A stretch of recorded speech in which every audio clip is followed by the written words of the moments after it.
அனைவருக்கும் வணக்கம். சிப்பிகள் பற்றி தெரிந்து கொள்ளலாம். கடற்கரை பரப்புகள், ஆற்று படுகைகளில் அழகாக காண கிடக்கும் சிப்பிகள் நன்னீர் உள்ள இடங்களில் மட்டும் வாழும் சிறிய உயிரினமாகும்.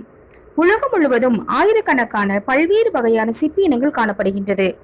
இவை வடிவத்திலும் அளவிலும் பெருமளவில் வேறுபடுகின்றது. உதாரணமாக 200 கிலோ எடையுள்ள சிப்பிகளும் உள்ளது. சில சிப்பிகள் ஒரு ஆண்டு மட்டுமே வாழும். சில சிப்பிகள் ஆமையை போல் நீண்ட காலம் வாழும் இயல்பை கொண்டது. சிப்பிகள் மிகவும் சத்தோட்டமுள்ள உணவாக உலகின் பல நாடுகளில் உள்ள மக்கள் விரும்பி உண்ணுகின்றனர். இந்தியாவின் கடலோர பகுதிகளில் மட்டி சிப்பிகள் அதிகம் உண்ணப்படுகின்றது. கேரளாவில் கறி மற்றும் தேங்காய் சேர்த்து வறுக்கவும் மட்டி வகை சிப்பிகள் பயன்படுத்தப்படுகின்றது. மலபார் பகுதிகளில் இதை எலம்பாக்கா என்றும், மத்திய கேரளாவில் காக்கா என்றும் அழைக்கின்றனர். ஜப்பானியர்கள் சிப்பிகளை சூப்பாக தயார் செய்து அருந்துகின்றனர். ஐரோப்பிய நாடுகளில் உள்ள சில மக்களின் பிரதான உணவாக சிப்பிகள் இருக்கின்றது. இத்தாலியில் இது பிரதான உணவாக இருந்து வந்தது.